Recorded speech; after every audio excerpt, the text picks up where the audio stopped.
त्यावेळेस प्रशासनाची चूक काय असं वाटतं तुम्हाला?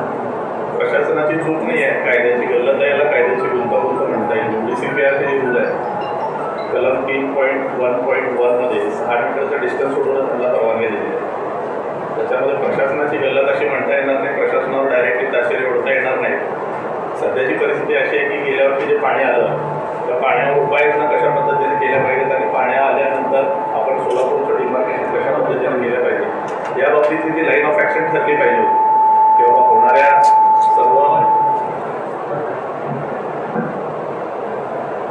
सर्व परिस्थितीमध्ये जे इम्पॅक्ट अनालिसिस एक्सपेक्टेड होतं ते इम्पॅक्टेड झालेलं नाही.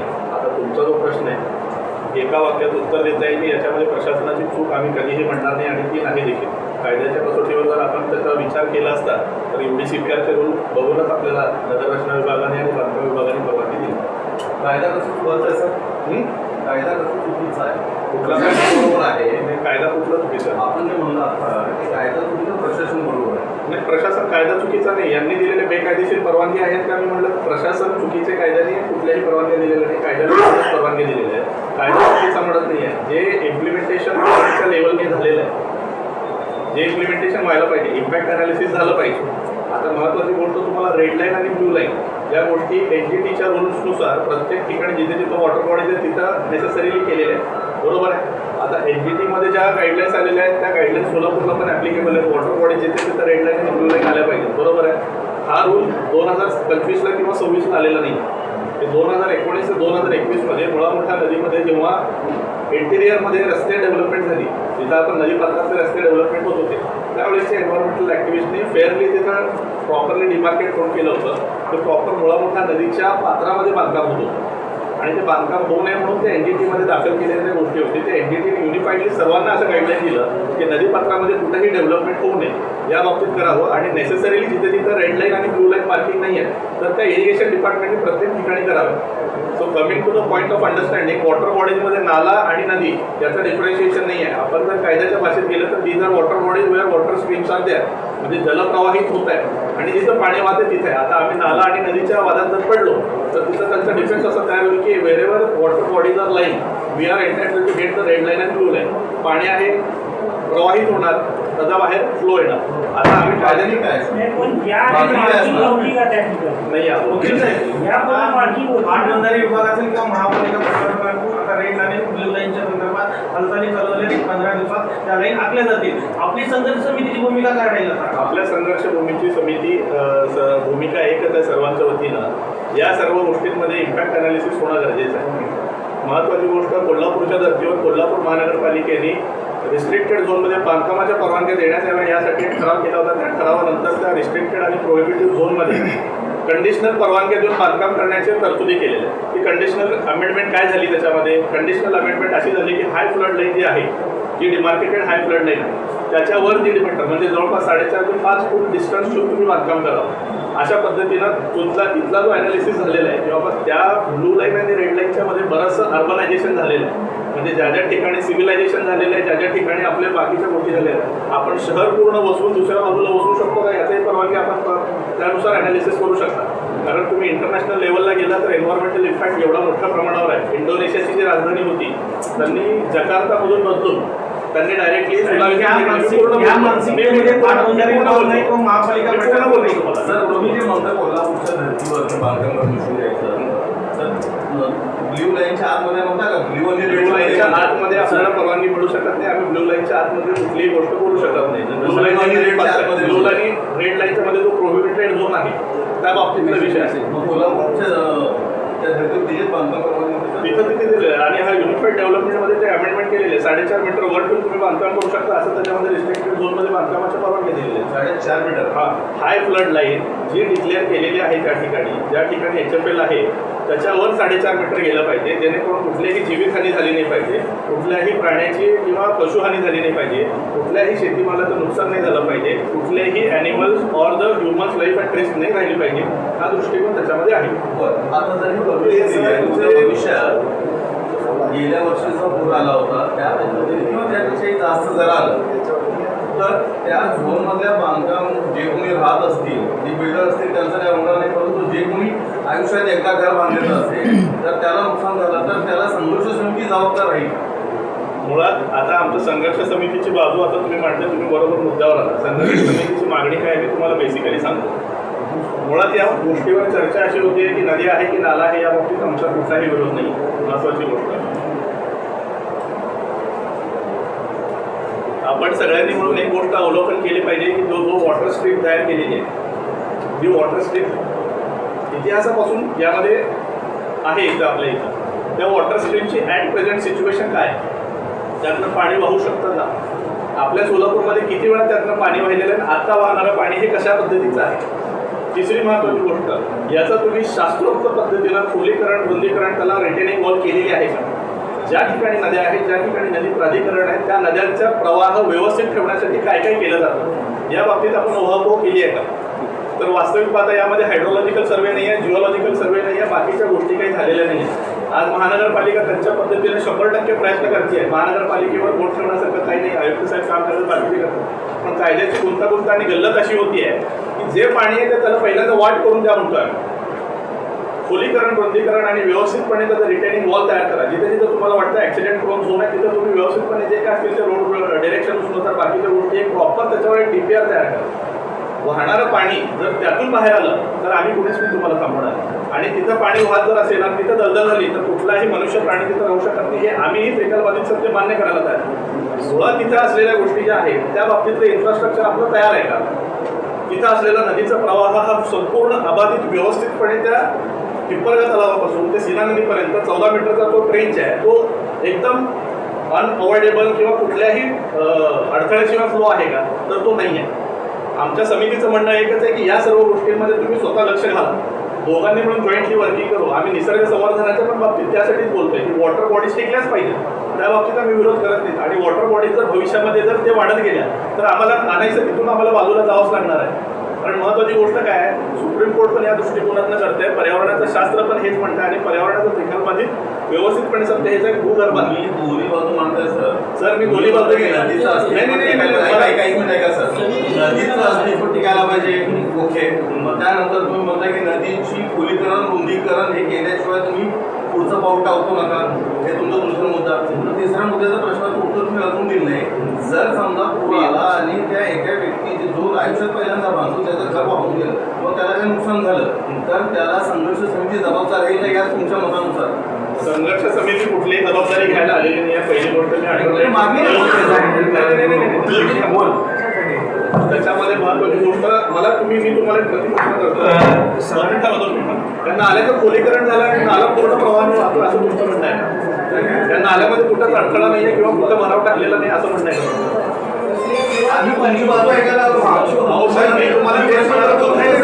आमचा पण पुढचा तेच म्हणतो, मी उत्तर दिलं नाही म्हणलं मला मध्येच कट केला. पुढचं सांगतो मी, हा पूर्ण प्रवाह तयार झाल्यानंतर किमान 3 वर्ष तुम्ही ऑब्झर्वेशन करा.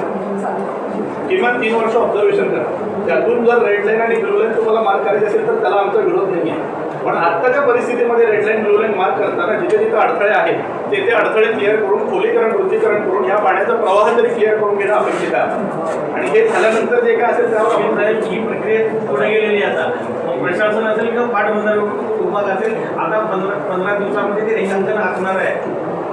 तेव्हा आपली भूमिका म्हणजे संघर्ष समितीची जन आंदोलन उभारणार किंवा दुसरे ही काय नेमकं काय करणार ही भूमिका पाहिजे आपल्याकडून. तुम्ही आता खोलीकरण करा, हे करा, ही खूप जुन्या गोष्टी झाल्या नाही करून प्रशासनाने. रेखांकन कोण देणार आहे? इरिगेशन डिपार्टमेंट देणार आहे. त्याचं इम्प्लिमेंटेशन कोण करणार आहे? महापालिका. हेच करू नये म्हणून हा आंदोलनाचा भाग आहे आणि ते करण्याच्या आधी जन आंदोलन यासाठी जन आंदोलन आपण का करतोय ना तेवढे मुद्दे त्यांना सांगा. काय विचारतोय आपण जन आंदोलन कशासाठी उभं केलं ते सांगा. ते तुम्ही एक मिनिट काय व्हायला वकील साहेबांचं गडबड त्यांचा मी तुम्हाला 2 मिनिटं मला द्या. जसं एखाद्याला गुन्हेगाराला तडीपार करताना काहीतरी त्याचे उल्लंघन व्हायला पाहिजे, तसं आपत्ती व्यवस्थापन कायदा पण लागू होताना ना काही गोष्टी तिथं व्हायला पाहिजे. तशी कुठल्याही स्वरूपाची गोष्ट घडलेली नाही तर पीक हानी झाली, पशुहानी झाली ना, कुणाच्या घरात म्हणजे 15-15 दिवस पाणी तटलं अशी कुठल्याही स्वरूपाची गोष्ट झालेली नाही. त्या आपत्ती व्यवस्थापनावर ते कायदेशीर बोलतील. झाली नाही अशा स्वरूपाची कुठलीही तक्रार आतापर्यंत आमच्या पाण्यात आमच्या नाही झाली साहेब. कुठली पशुहानी झाली असेल तर तुम्ही कायदेशीर तक्रार आम्हाला दाखवा. नाही ऐका साहेब, मी काय म्हणतो, गुडघाभर पाणी 15-15 दिवस राहिलं असं कुणाच्याही घरात नाही. माझं पूर्ण वाक्य ऐका. 2 मिनिटं तुम्ही माझा विषय ऐका आणि मग बोला. राहायला आम्ही पण सगळे वसंत विहार भागातच आहोत. यशनगरमध्ये किती पाणी गेलं किंवा बाकी भागात किती पाणी गेलं हा विषय तिथं आहे ना. तुम्ही तिथल्या लोकांना भेटा, कायदेशीर तक्रारी काय असतील तर तुम्ही नक्की बोला. आपत्ती व्यवस्थापन वकील साहेब बोलतील. जन आंदोलन कशासाठी आहे हे तर विषय समजून घ्या. नक्की इथं मनुष्याने कुठली झालेली नाही आता तुम्ही यापुढे काय करणार तेवढं हां सांगा. बस त्याच्यावर मी तुम्हाला- नक्की सरांचा जे प्रश्न होता ना मगाशी की सरांचा जे प्रश्न होता मगाशी की इथून पुढे जर कुणाची हानी झाली तर त्याला जबाबदार समिती असेल का. आत्तापर्यंत ज्यांचं नुकसान ऑलरेडी झालेलं आहे, ज्यांनी घर बांधलं आहे, जसं आपण म्हणालो मगाशी की लोन वगैरे घेतलेलं आहे, प्लॉट घेतलेला आहे, त्यांची जबाबदारी कोण घेणार आहे ह्या प्रश्नाचं उत्तर मिळालेलं नाही आम्हाला. तो नंतरचा प्रश्न आहे. आणि टेक्निकल जर प्रश्न तसा असेल तर आमच्याकडनं आम्ही ॲफिडेविट देऊ महापालिकेला की आम्ही घर बांधतोय आणि आम्हाला जर काही जीवितहानी झाली तर त्याची जबाबदारी आमची असेल. आमचा विरोध पूर्णपणे ह्या लाईनला आहे, कारण ह्या लाईनमुळं खूप नुकसान होतं आहे. आणि एक सिंपल बाजू आहे की आधी तो नाला म्हणून कन्सिडरेशन दिलेलं होतं खूप वर्षापासून, त्याला अचानक नदीमध्ये कन्वर्ट केलं आणि त्याच्यावर लाईन इम्प्लिमेंट केल्यामुळं हा प्रॉब्लेम आहे. आणि आमचा पूर्णपणे एकच मागणी आहे की जो 2023-43चा नवीन DP प्लॅन आहे, जो आयुक्तांनी सिग्नेचर केलेला आहे, त्याचप्रमाणे इथून पुढं परमिशन मिळत राहाव्यात. त्याच्यामध्ये लाईनचा कसलाही उल्लेख नव्हता. आणि दुसरं म्हणजे हे जर नाही झालं तर आम्हाला जे पुढची जी रणनीती असेल, जे आज सगळ्यांच्या माध्यमातून सांगू इच्छितो की पुढचे जे आम्ही सर्व नागरिक गोळा करून, आमच्याकडे आता ताकद खूप कमी आहे, कारण आम्ही गेले 8-10 लोकच सगळ्या डिपार्टमेंटला वगैरे जातो, बरेचसे पत्रकार आम्हाला बघतात नेहमी. आमची ताकद नसल्यामुळं आम्हाला कोणी तसं व्हॅल्यू देत नाही आहे कुठं गेल्यानंतर. पण आता एकच आहे की सगळ्यांना संघटित करून मोठं आंदोलन उभं करायचं आणि ह्या लाईनला विरोध करायचा. आम्ही नगरसेवक लोकांना भेटलो, महापौरांना भेटलो, त्यांनी पण आम्हाला वचन दिलेलं आहे की जनरल बॉडी मिटिंगमध्ये प्रस्ताव आणून ज्या जुन्या पद्धतीनं परमिशन देत होते त्या पद्धतीनं इथून पुढं पण मिळत राहतील. असं काय करता येतं का. त्यांनी त्यांच्या टेक्निकल काही गोष्टी तपासून त्यांनी आम्हाला ते करतो म्हणले. ह्याच 20 तारखेला ते होणार होतं, पण विधान परिषदेचं ते आचारसंहिता चालू झाल्यामुळे ते रद्द झालं. आता ते पुढच्या ह्याला गेलेलं आहे. आणि बरेचसे म्हणजे 50पेक्षा जास्ती नगरसेवकांनी आम्हाला आत्तापर्यंत पाठिंबा दिलेला आहे ह्याच्यासाठी. शहरातले 3 आमदार पण आमच्याच बाजूनं आहेत. ते म्हणतात की आम्हाला तुमच्या समस्या समजलेल्या आहेत. आणि 2 खासदार सोलापूर शहराचे हे पण आमच्याच बाजूने आहेत. आणि बऱ्याचशा ज्या काही संघटना वगैरे आहेत, समाजसेवी संघटना, त्यांनी पण आम्हाला पाठिंबा दिलेला आहे. आणि असंच एक माणसं जोडून, म्हणजे बांधव आमचे जे प्रभावित होणार आहे त्यांना जोडून आम्ही पुढची रणनीती, कारण ह्याच्यामध्ये आज कोणीही अध्यक्ष उपाध्यक्ष ह्या समितीचा नाही आहे, सर्वसामान्य. पुढची रणनीती आहे ना, सगळ्या लोकांना एकत्र केल्यानंतर अजून थोडी कशी तीव्र करता येईल ह्याच्यावर करतो आम्ही. आजचा एक उद्देश आहे की आमचा हा लाईनला विरोध आहे आणि आम्हाला संघटित करायचं सगळ्यात मेन. आणि आता विखे पाटलांची मंत्री साहेबांची मीटिंग आहे 3 तारखेला. आम्हाला पण आमदार साहेबांसोबत जायची जर संधी मिळाली तर आम्ही जाऊन तिथं पण आम्ही आमच्या व्यथा मांडण्याचे प्रयत्न करतो आहे.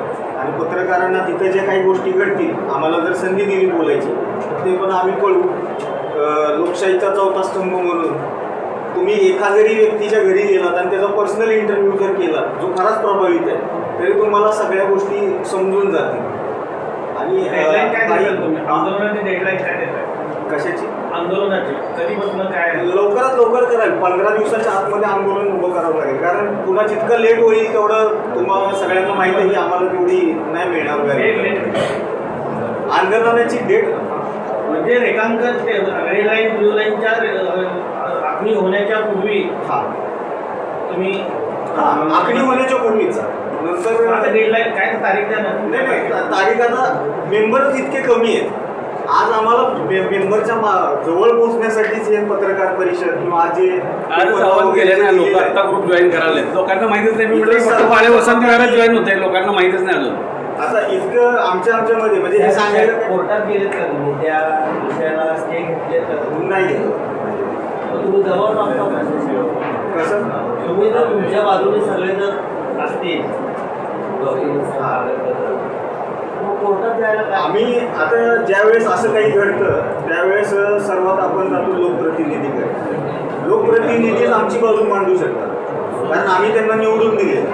आम्हाला कोर्टामध्ये जाऊन 10 वर्ष आणि एवढे 15 दिवसात तुम्ही आंदोलनाची भूमिका घेणार. आंदोलनाचं स्वरूप काय असेल नेमकं? काय असेल उपोषणाचं आंदोलनाचं स्वरूप काय असेल?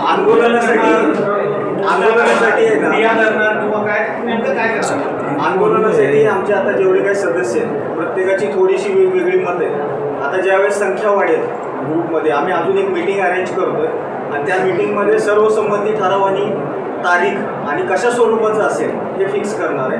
कारण हे कुणा एकट्याचा निर्णय नाही आहे ना, ह्याला कोणी लिडर आहे कोणी काय नाही, सगळी सामान्य जनता आहे. त्यामुळं अजून एक मीटिंग होईल आणि त्याच्यानंतर एवढं मात्र निश्चित की पाटबंधारे विभाग आणि महापालिका प्रशासनाच्या विरोधात हो. रेड लाईन ब्ल्यू लाईन आली तर तुम्ही आंदोलनाला तयार करणार हे निश्चित आहे. निश्चित आहे. अधिकारी थोडे 100% नंबर सर ते इतपर्धा तलाव ते इकडे सीना नदीपर्यंत जे रेखांकन होणार आहे त्याच्यामध्ये किती एकर जमीन बाधित होणार आहे आणि सध्या तिथं काय बांधकाम वगैरे 200 गट आणि 1200 एकर जागा. 1200 एकर जागा. अंदाजे आणि बघा, हे हे अंदाजे. मॅडम कसं आहे 150 मीटर जर लाईन पडली तर 200 पडली तर ही संख्या अजून वाढू शकते. आम्ही ज्यावेळेस इरिगेशनला गेलो अंदाजे किती पडू शकतात असं ज्यावेळेस विचारलं तर ते म्हणतात एक अधिकारी म्हणतो 100, एक 150, एक 200.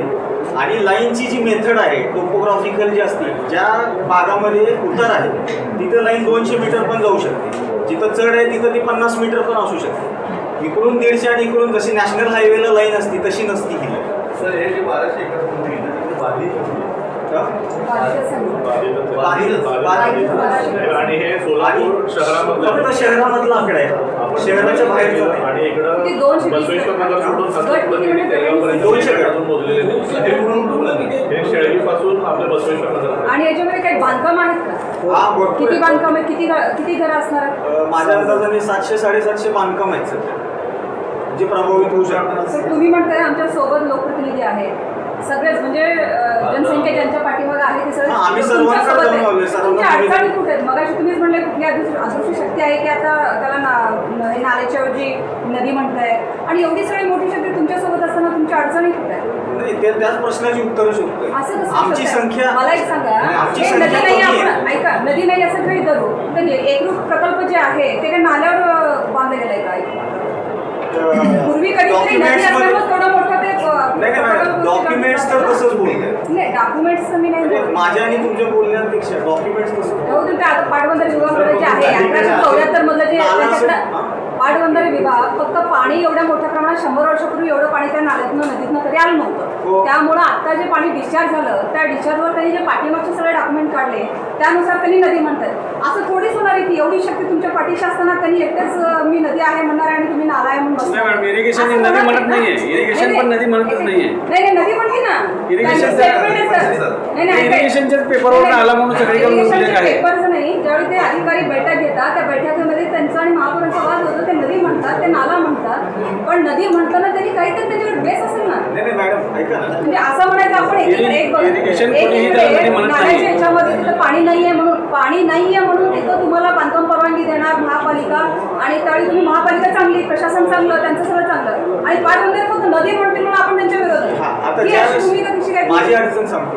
मी ज्यावेळेस प्लॉट घेतला होता आणि त्याचा सर्च रिपोर्ट घेतला होता अंतिम झालाय का नाही हे पाहिलं होतं आणि त्या ड्रॉइंगवर बघितलं होतं तर तिथं नाला दिसलं होतं. मी सामान्य माणूस आहे मी नाला आहे म्हणून मी जागा घेतली नाही ही माझी अडचण. आणि तुम्ही एकरूपचे जर बोलला आले ते गुलबर्गापर्यंत नदी आहे त्याच्यानंतर ते ओव्हरफ्लो आहे.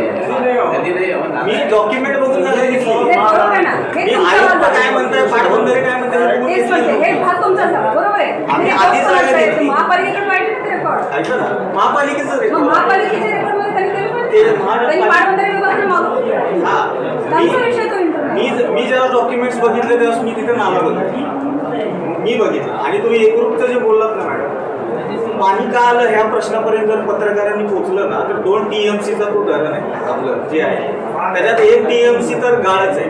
त्याच्यानंतर आता त्याच्यामध्ये पाणी उजनीवरून पंप होऊन पडतंय तिथं 4 पंप पाणी टाकण्यासाठी आहेत आणि 2 पंप हे विड्रॉलसाठी. आत्ता सुद्धा 80-90% हिप्परगा तलाव भरलेला आहे. थोडा जरी पाऊस आला तरी ओव्हरफ्लो होणार आहे. त्याच्यामध्ये फक्त पावसाचंच पाणी येत नाही आहे सध्या. त्याचं कुठलंही नियोजन पाटबंधाऱ्यांनी केलेलं नाही. म्हणजे तिथं इनकमिंग जास्त आहे आउटगोईंग कमी आहे आत्ताच्या उन्हात सुद्धा. आता जरा जरी पाऊस आला तरी पुन्हा पाणी ओव्हरफ्लो होऊ शकतो. आता तिथून पाणी ओव्हरफ्लो झालं तर समोर सगळीकडे अडचणी आहेत. महापालिकेने कसली साफसफाई केली? तुम्ही म्हणताय की तो नाला आहे, परंतु काही पुरावे असे पण आहेत शासनाकडे की ती नदी आहे.